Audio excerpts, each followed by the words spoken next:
Everyone, இன்னைக்கான video வந்து தலை தீபாவளி இன்றைக்கி எடுத்த விளாக் தான். அன்றைக்கி வந்து விளாக் எடுக்கணுங்கிற ஐடியாவே இல்லை. மார்னிங் எழுதணும், சாப்பிட்றது, மறுபடியும் மதியம் சாப்பிட்றது, ஃபுல்லாக நான்வெஜ் தான் அன்றைக்கி சாப்பிட்டுட்டு இருந்தோம். சும்மா பட்டாசு வெடிக்கும் போது கொஞ்சமாக எடுத்துருப்போம்ல கிளிப், அது மட்டும் தான் கிளிப்புன்னு என்கிட்ட இருந்ததே. அன்றைக்கி ஃபுல் டே சமைக்கிறது சாப்பிட்றது இதிலே போயிடுச்சு. ஸோ நான் விளாகே எடுக்கவே இல்லை அன்றைக்கி. சாரி, நானும் ஃபுல் விளாக் எடுக்கணும் அப்படிங்கிறது தான் மைண்ட் செட்டில் போனேன், பட் மறந்துட்டேன். சரி வாங்க, நெக்ஸ்ட் டே வந்து படத்துக்கு போயிடணும். இந்த படத்தோட பேர் உங்களுக்கு தெரிஞ்சால் கமெண்ட்ஸில் சொல்லிட்டு போங்க. நல்லா தான் இருந்தது இந்த படம். கபடி உங்களுக்கு பிடிக்கும் அப்படிங்கும் போது உங்களுக்கு அது ரொம்ப பிடிக்கும். சரின்னு சொல்லி அந்த படம்லாம் பார்த்துட்டு நெக்ஸ்ட்டு என்னென்ன பண்ணோம் அப்படின்னு சொல்லி பொறுமையாக பார்க்கலாம்.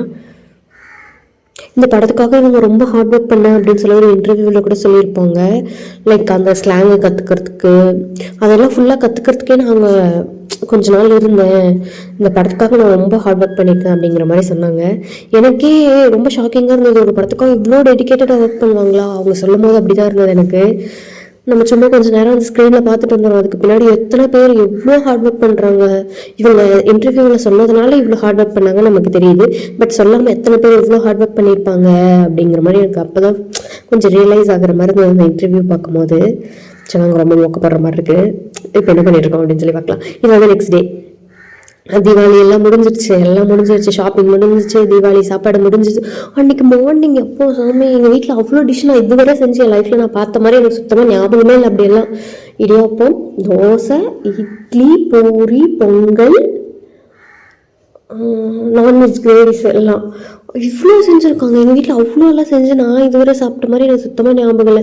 மேபி எனக்கு ஞாபகம் இல்லாமல் எப்படின்னா செஞ்சுருப்பாங்களோ எனக்கு தெரிஞ்சு செய்யலன்னு தான் நினைக்கிறேன். எங்கள் வீட்டிலலாம் தலை தீபாவளி அப்படியே மாப்பிள்ளை வராருன்னொன்னே எங்கள் வீட்டில் எவ்வளோ செய்கிறாங்கச்சே, என்ன பண்ணுறது. இதெல்லாம் செஞ்சுருந்தாங்க, இதை விட்டு வேறு எதாவது செஞ்சுருந்தாங்களா, எதுவும் இல்லைன்னு தான் நினைக்கிறேன். இவ்வளோ தான் சாப்பிட்ட மாதிரி ஞாபகம் இருக்குது எனக்கு. இவ்வளோ ஐட்டம் எதுக்கு செஞ்சாங்க அப்படிங்கிற மாதிரி இருந்தது. எல்லாமே செஞ்சுருந்தாங்க. மதியமும் அப்படிதான் ஸ்பெஷலாக பண்ணியிருந்தாங்க எல்லாம்.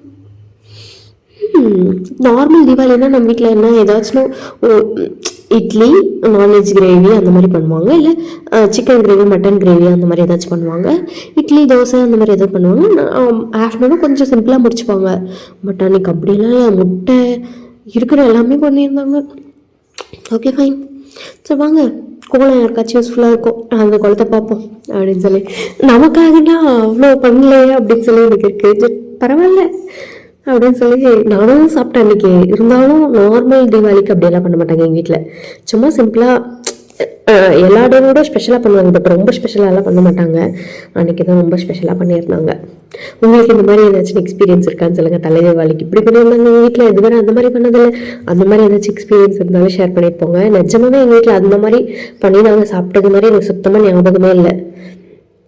அன்றைக்கி தான் அத்தனை ஐட்டம்ஸ் பண்ணியிருந்தாங்க ஒரே நாளில் அத்தனைக்கும். அதெல்லாம் தனித்தனியாக பண்ணுவாங்க, ஏதாவது 2-3 டிஷ் பண்ணுவாங்க ஒரு நாளைக்கு ஸ்பெஷல் டே அப்படிங்கும்போது. பட் இவ்வளோ வந்து பண்ண மாட்டாங்க எங்கள் வீட்டில் எப்போவுமே. சில பேர் வீட்டில் இருப்பாங்க ரெகுலராகவே நிறைய டிஷ் பண்ணி சாப்பிட்ற மாதிரி, அந்த மாதிரி வீடு இல்லை எங்கள் வீடு. அதனால எனக்கு அது கொஞ்சம் பெருசாக தெரிஞ்சுக்கலாம். மேபி உங்களுக்கு அது நார்மலாக கூட இருக்கலாம். எங்கள் வீடு மாதிரியே லைக் எப்படி சொல்கிறது, இந்த மாதிரி நிறையெல்லாம் பண்ண மாட்டாங்க. பட் இந்த டேக்காவது ஸ்பெஷலாக நிறைய பண்ணாங்க. அந்த மாதிரி ஏதாச்சும் இருந்தால் சொல்லுங்கள், அந்த மாதிரி எந்த டே அது அப்படின்னு சொல்லுங்கள். அந்த தலை தீபாவளிக்கு உங்களுக்கு எப்படி போச்சு அப்படின்னு சொல்லி ஷேர் பண்ணுங்கள். நல்லா போச்சுப்பா, எனக்கு ஹாப்பி தான். நல்லா சாப்பிட்டுட்டு நல்லா திருப்தியாக இருந்துட்டு நெக்ஸ்ட் டேஸ் வந்து நார்மலாக நம்ம ரெகுலராக என்ன வேலை பண்ணுவோமோ அதெல்லாம் பண்ணி தான் ஆகணும். அதெல்லாம் பண்ணிகிட்ருக்கோம். இந்த கோலம் வந்து ரொம்ப சிம்பிளாக இருக்க மாதிரி தான் இருந்தது. ஆனால் இது வந்து ஃபுல்லாக போட்டு முடிச்சதுக்கப்புறம் பார்ப்போம்ல, அப்போ பார்க்கும்போது ரொம்ப நல்லா இருந்தது. எனக்கே கொஞ்சம் பிடிச்ச மாதிரி இருந்தது அந்த கோலம். நான் ஃபுல்லாக காட்டுறாங்க உங்களுக்கு, அப்போ உங்களுக்கு புரியும் நான் நல்லா இருக்குன்னு சொல்கிறேன்னு சொல்லி. நானுமே கூட இது இன்டர்நெட்டில் சோர்ஸ் பண்ணி தான் போட்டேன். எதில் பார்த்தேன் ஞாபகம் இல்லை, க்ரோம் ஆர் கூகுளாக தான் இருக்கும்னு நினைக்கிறேன். மோஸ்ட்டாக இது ரெண்டுத்துல ஏதாச்சும் ஒன்றுதில் தான் பார்த்து போட்டேன்னு நினைக்கிறேன். எனக்கு கரெக்டாக ஞாபகம் இல்லை, பட் நல்லா இருந்தது. அதில் இருந்த மாதிரியே ஓரளவுக்கு வந்திருந்தது. சில கோலம்லாம் அதில் பார்க்க நல்லாயிருக்கும், பட் நம்ம போட்டால் அந்தளவுக்கு நல்லா வராது. பட் இது நல்லா இருந்தது. நீங்களும் எனக்கு கட்சி ட்ரை பண்ணுறோன்னா ட்ரை பண்ணலாம். நல்லா இருக்குல்ல. ஃபுல்லாக இதுக்கு கலர்லாம் கொடுத்துருந்தா இன்னும் நல்லா இருந்திருக்கும். ஒயிட்லேயே இது இவ்வளோ அழகாக இருக்குன்னா வேறு கலரில் கொடுத்துருந்தா நல்லா இருந்திருக்கும். கலர் கொடுக்குறது பெருசு இல்லை, கீழே பாருங்கள், அந்த கலர் கொடுத்தாலே அது ஒரு மாதிரி குச்சி தெரியுதுல்ல, அந்த மாதிரி தெரியுது. அது எனக்கு பிடிக்கவே இல்லை, என்னே தெரியல. அதனால் நான் மோஸ்ட்லியாக கலர் கொடுக்காமல் இருக்கிறதுக்கு தான் பார்க்கும்போது. ஆனால் கலர் கொடுத்தா தான் கோலம் நல்லாயிருக்கு. பட் நெக்ஸ்ட் டே அந்த மாதிரி அது தரையில் ஒட்டிக்குது அந்த கலரு. அது ஒரு விஷயம் தான் எனக்கு அதில் பிடிக்கிறதில்ல. மற்றபடி கலர் கொடுத்தா கோலம் பார்க்குறதுக்கு ரொம்ப அழகாக இருக்கும். சில டைம் கொடுக்கலாம் தோணும், சில டைம் வேண்டாம்னு தோணும். எப்படி தோணுதோ அன்றைக்கி அதுக்கேற்ற மாதிரி பண்ணிப்பேன் நான்.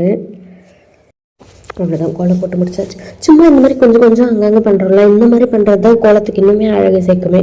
சும்மா எனக்கு அங்கே போட்டு போகாமல் அந்த குட்டி குட்டி டாட்டு, அந்த குட்டி குட்டி இது இருக்குல்ல, அதெல்லாம் பண்ணும்போது தான் கோலம் இன்னும் கொஞ்சம் அழகாக தெரியுமே எப்போவுமே. அதெல்லாம் தீபாவளிக்கு போட்டிருந்தது, கீழே அந்த குச்சி குச்சா தெரியுதுல, அந்த மாதிரிலாம் பண்ணியிருக்கிறதெல்லாம் தீபாவளிக்கு போட்டு அழிஞ்சது. அவ்வளோதான், ஃபுல் கோலமும் போட்டாச்சு. போட்டுட்டு நெக்ஸ்ட் வேலை போய் பார்க்கலாம். அன்றைக்கி வந்து நாங்கள் கொல்லிக்கு போகிற மாதிரி இருந்தது. எல்லா வேலையும் பண்ணிவிட்டு சரி கொல்லிக்கு போகலான்னு சொல்லி, யாராச்சும் கொல்லிக்கு கொடை, ட்ரெஸ்ஸு, அப்புறம் யாராச்சும் கொல்லியிலே பாத்திரம் கழுவி கொடையில் காய வச்சு பார்த்துருக்கீங்களா? அவ்வளோ புத்திசாலி. அவ்வளோ தண்ணி எடுத்துகிட்டு போய் அங்கே எல்லாத்தையும் கழுவி, அப்புறம் அந்த வெயில் மாதிரி வந்துட்டு இருந்துச்சு. கொஞ்சம் கொஞ்சம் மழை வந்துச்சு இடையில. பட் அந்த அளவுக்கு இல்லை, தூரல் மாதிரி தான் வந்துட்டு இருந்துச்சு. சரின்னு சொல்லி அந்த கொடையிலே காய வச்சு டவலில் இது அதுன்னு வீடு மாதிரி அந்த கொல்லியை நாங்கள் பண்ணிட்டு இருந்தோம். இல்லாத பொருளே இல்லை அப்படிங்கிற மாதிரி எல்லாத்தையும் எடுத்துகிட்டு போயாச்சு. குட்டி குட்டி வாட்டர் பாட்டிலு, ஃப்ளாஸ்கில் டீ, காஃபி, பூஸ்ட்டு கொஞ்சம் ஒரு குட்டி பாக்ஸில் போட்டுக்கிட்டாச்சு. காஃபி தூள் எடுத்துக்கிட்டாச்சு, சக்கரை எடுத்துக்கிட்டாச்சு.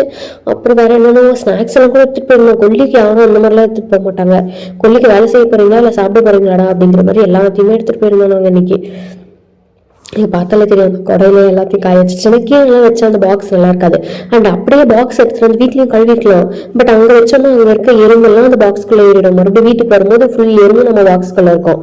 ஸோ அந்த பிரச்சனைலாம் வேண்டாம் அப்படின்னு சொல்லி அங்கேயே தண்ணி நிறைய இருந்ததா எடுத்துகிட்டு போயிருந்தோமா, சரின்னு சொல்லி அந்த தண்ணியெல்லாம் வந்து ஊற்றி நல்லா கழுவி அங்கேயே காய வச்சு ஓரளவுக்கு காஞ்சிருச்சு. இதை எடுத்துகிட்டு வந்து வீட்டில் சும்மா சோப் போட்டு வாஷ் பண்ணி எடுத்து வச்சுட்டா ஓகேவாக இருக்கும்.